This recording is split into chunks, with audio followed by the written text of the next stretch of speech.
এই মেয়েটাকে নাচতে দেখছেন, এর নাম হচ্ছে আরিয়ান। আর এই মেয়েটাই আমাদের আজকের গল্পের মেইন ক্যারেক্টার। আরিয়ান আসলে হংকংয়ের সবচাইতে পাওয়ারফুল গ্যাংস্টার ল্যামের মেয়ে। এখানে আরিয়ান তার বাবার একটা হাই প্রোফাইল পার্টিতে অংশগ্রহণ করে, আর সেই পার্টিতে অংশগ্রহণ করা কিছু লোক আরিয়ানকে নিয়ে মজা করায় আরিয়ান তার স্কিল শো করার জন্য কিছুক্ষণ নাচানাচি করে এবং পরবর্তীতে তাদেরকে ইমপ্রেস করার জন্য তরবারি হাতে নিয়ে তরবারবাজি দেখায়। কিন্তু সেখানে থাকা একজন লোক গ্লাস ভেঙে সেই গ্লাসের কাচের টুকরাগুলো ফ্লোরে ছিটিয়ে দেয়, যার কারণে আরিয়ানের পা দিয়ে রক্ত বের হতে থাকে। কিন্তু তারপরেও আরিয়ান তার স্কিল শো করা বন্ধ করে না। এরপরেও সেখানে থাকা কিছু লোক এসে এসব কাজকর্ম দেখে তাকে নিয়ে মজা করতে থাকে এবং জোরে জোরে হাসতে থাকে।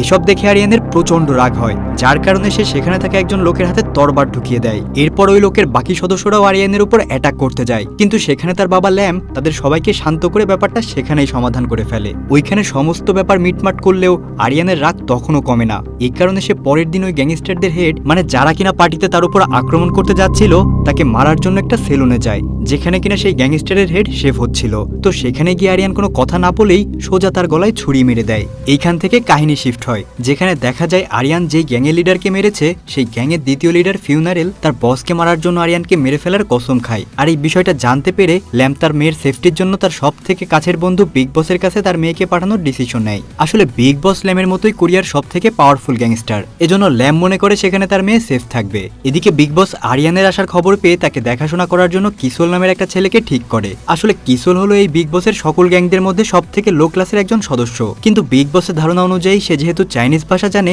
এই কারণে মূলত সে আরিয়ানের বডিগার্ড হিসেবে নিযুক্ত হয়েছে। কিন্তু আসলে কিসোল চাইনিজের চও জানে না, সে মূলত তার বসের অ্যাটেনশন পাওয়ার জন্য মিথ্যা বলেছে যে সে চাইনিজ জানে। তো যাই হোক, পরদিন কিসোল এবং তার দুই বন্ধু আরিয়ানকে রিসিভ করার জন্য এয়ারপোর্টে আসে। এখানে কিসোল এবং তার বন্ধুরা মনে করেছিল যে আরিয়ান হয়তো কোনো ছেলে হবে, কিন্তু সে যখন এয়ারপোর্ট থেকে বের হয় তখন তাদের সমস্ত ধারণা পাল্টে যায়। তারা দেখে আরিয়ান কোনো ছেলে নয়, বরং সুন্দরী একটা মেয়ে। এয়ারপোর্টে আরিয়ানের কথা বলার ধরন দেখে তারা ভালোভাবেই বুঝতে পারে যে আরিয়ান খুবই স্ট্রিট এবং রাগী একটা মেয়ে। এরপর তারা যখন আরিয়ানকে রিসিভ করে বাসার দিকে নিয়ে যাচ্ছিল, তখন কেউই আরিয়ানের কথা বুঝতে পারছিল না এবং কি আরিয়ানও তাদের কথা বুঝতে পারছে না, যার কারণে আরিয়ান একটা পর্যায়ে গিয়ে তাদের উপর খুবই বিরক্ত হয়ে যায়। তো এরপর আরিয়ান বিগ বসের সাথে দেখা করতে তার অফিসে যায় এবং সেখানে বিগ বস আরিয়ানকে বলে, এখানে তুমি কখনো নিজেকে একা মনে করো না, কোরিয়ার ভিতরে তুমি কিসোল আর তার সাথীদের বস।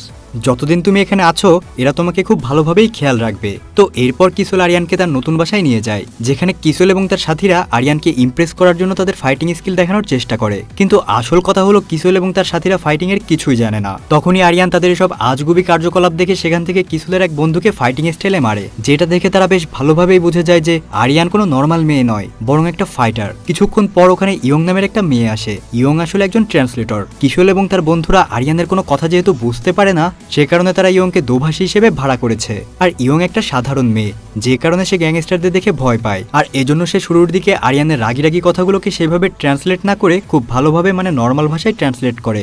আসলে ইয়ং চাচ্ছিল না যে তাদের এসব রাগারাগি কথাবার্তা একজন আরেকজনকে বলে তাদের মধ্যে মারামারি লেগে যাক, এজন্য সে নেগেটিভ কথাগুলোকে ভালোভাবে ট্রান্সলেট করছিল।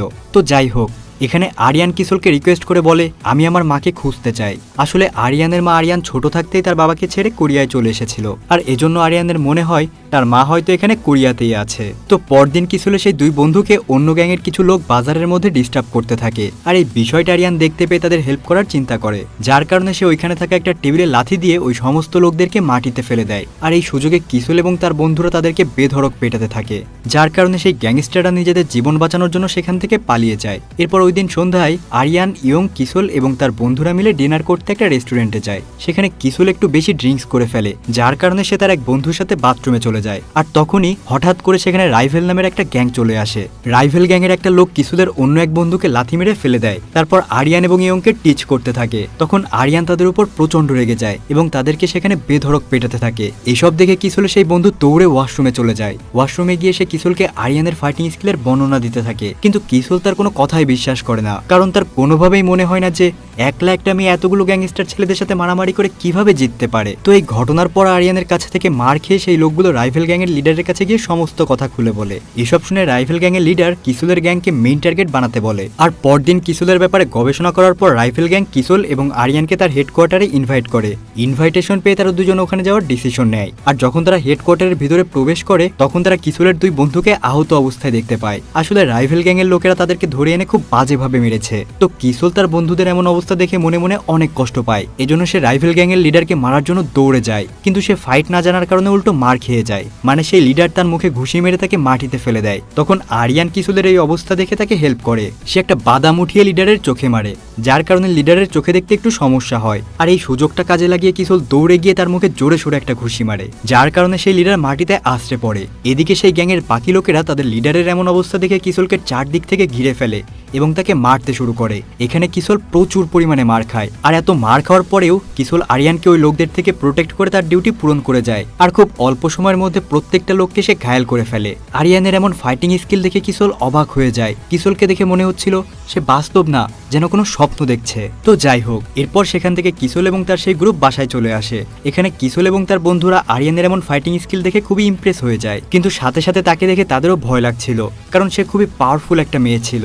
ওই দিন রাতে কিসুল এবং আরিয়ান গার্ডেনে বসে ড্রিঙ্কস করতে থাকে। তারা যদিও একে অপরের ভাষা বুঝতে পারে না, তবে কিসুল আরিয়ানকে ধীরে ধীরে পছন্দ করতে থাকে। অন্যদিকে আরিয়ানও আস্তে আস্তে কিসুলের প্রতি দুর্বল হতে থাকে। পরদিন সকালে তারা সবাই একসাথে বসে যখন ব্রেকফাস্ট করে, সেখানে আরিয়ান তাদের সাথে আগের মতো রাগ দেখায় না, বরং তাদের সাথে খুব সুন্দরভাবে কথা বলতে থাকে। তবে ইয়ং সেখানে আরিয়ানের কথাকে ভুল ট্রান্সলেট করে তাদেরকে ভয় দেখাতে থাকে। আসলে ইয়ং তাদের সাথে এমন ব্যবহার করে বেশ মজা পায়, আর এই কারণে মূলত সে সব উল্টোপাল্টা ট্রান্সলেট করছিল। তো নাস্তা শেষ করে কিসুল এবং তার বন্ধুরা অফিসে গেলে দেখে সেখানে রাইভেলের লিডার নিজের হার স্বীকার করার জন্য বসে রয়েছে। আর এই বিষয়টা দেখে বিগ বস কিসুলের প্রতি খুবই ইমপ্রেস হয়ে যায় এবং তাকে লো র্যাঙ্ক থেকে উঠিয়ে নিজের ডান হাত বানিয়ে নেয়। অন্যদিকে হংকং এর হায়ার গ্যাং, অর্থাৎ যে গ্যাংয়ের হেডকে আরিয়ান মেরে ফেলেছে, তারা আরিয়ানকে মারার জন্য কিছু প্রফেশনাল কিলার কোরিয়াতে পাঠিয়ে দেয়। এদিকে কোরিয়াতে আরিয়ান এবং তার দলবল বেশ ভালোই টাইম স্পেন্ড করছিল, কিন্তু তখন আরিয়ান জানতে পারে তাকে মারার জন্য কেউ তার পিছু করছে। আর এখানে সবাই মনে করে কিলার কিসুলকে মারার জন্য এসেছে, কিন্তু খুব শীঘ্রই তারা বুঝতে পারে যে সেই কিলার মূলত কিসুলকে নয়, বরং আরিয়ানকে মারতে এসেছে।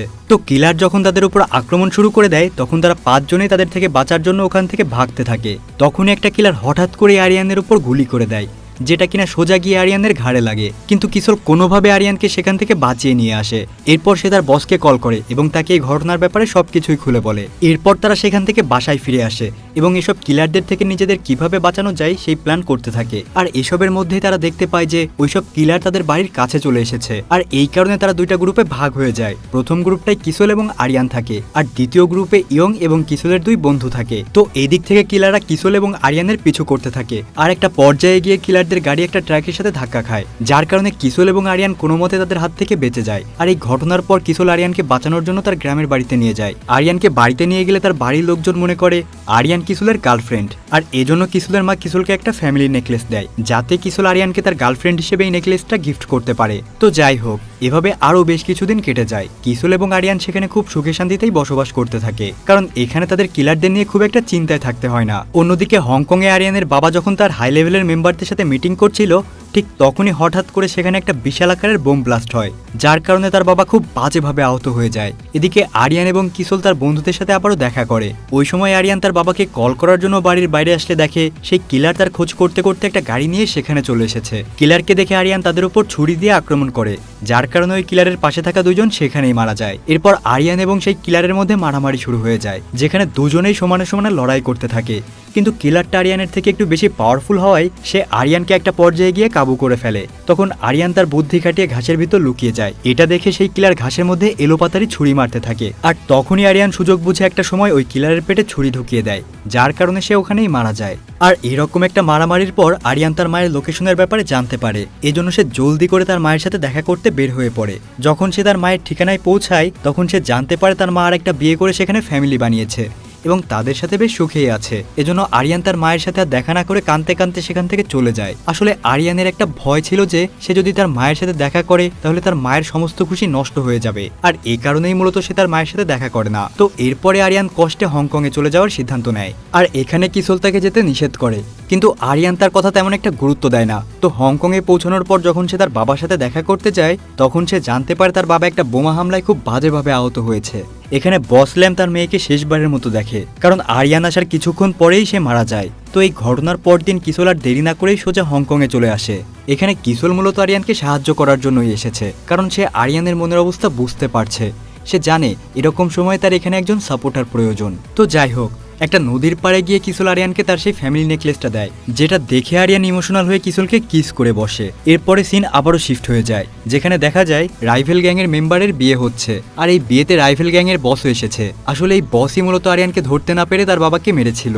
অন্যদিকে আরিয়ান এই বিয়ের কন্যা সেজে আশীর্বাদ নেওয়ার জন্যই তৈরি হয়ে যায়, এবং বসের থেকে আশীর্বাদ নেওয়ার জন্য তার কাছে যায়। ঠিক তখনই সময় বুঝে আরিয়ান তার তলোয়ার বের করে বসের উপর অ্যাটাক করে দেয়, আর এটা দেখে বিয়েতে আসা সমস্ত লোকদের মধ্যে ছোটাছুটি শুরু হয়ে যায়। অপরদিকে রাইভেল গ্যাংয়ের সদস্যরা আরিয়ানের উপর হামলা শুরু করে দেয়। আরিয়ান তাদের মোকাবেলা করতে থাকে, আর এসবের মধ্যেই কিসল আরিয়ানের গ্যাং নিয়ে ওখানে চলে আসে। এদিকে আরিয়ান তার সেই ভয়ানক রূপে ফিরে আসে এবং একে একে সব গ্যাংস্টারদেরকে মেরে ফেলতে থাকে। অন্যদিকে রাইভেল গ্যাংয়ের বস ওখান থেকে ভাগতে থাকে, আর এটা দেখে আরিয়ান তার পিছু করে একটা অন্ধকার টানেলের ভিতর চলে আসে। সেখানে গ্যাংস্টারের একটা গ্রুপ আরিয়ানকে একেবারে ঘিরে নেয়, তবে আরিয়ান এক এক করে তাদের সবাইকে মেরে ফেলে। এরপর সোজা সেই টানেল থেকে বের হয়ে বসকে খুঁজতে থাকে, কিন্তু অন্যদিক থেকে ওই বসের রাইট হ্যান্ড আরিয়ানকে গুলি করতে থাকে। তখন আরিয়ান গুলিগুলো গায়ে লাগার আগেই দূর থেকে তার বুকে ছুরি মেরে দেয়, যার কারণে সে ওখানেই মারা যায়। এরপর আরিয়ান খুঁজতে খুঁজতে সেই বসের কাছে পৌঁছে যায়। সেখানে আরিয়ান তলোয়ার দিয়ে বসের সাথে ফাইট করার চেষ্টা করে, কিন্তু বস তার দিকে বন্দুক তাক করে তার পায়ে শুট করে দেয়। এরপর সে হাসতে হাসতে আরিয়ানের মাথায় গুলি করতে যাবে, ঠিক তখনই কিসল সেখানে চলে আসে। তো কিসল সেখানে চিল্লিয়ে বসকে তার দিকে মনোযোগী করার চেষ্টা করে,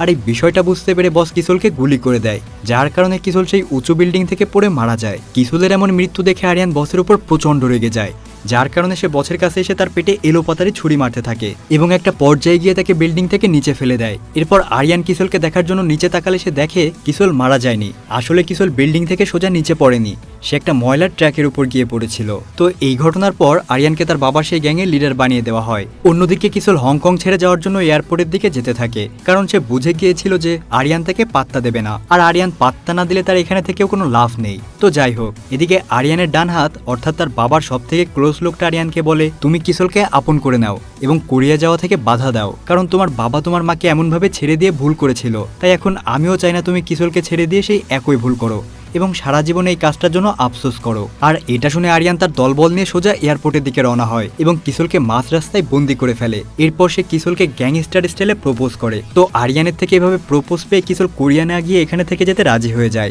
এবং আরিয়ানকে জড়িয়ে ধরে। আর এমনই একটা সুন্দর মুহূর্তের সাথে আজকের গল্পটা এখানেই শেষ হয়ে যায়। গল্পটি সম্পর্কে আপনার মতামত কমেন্ট বক্সে জানাতে একেবারেই ভুলবেন না কিন্তু।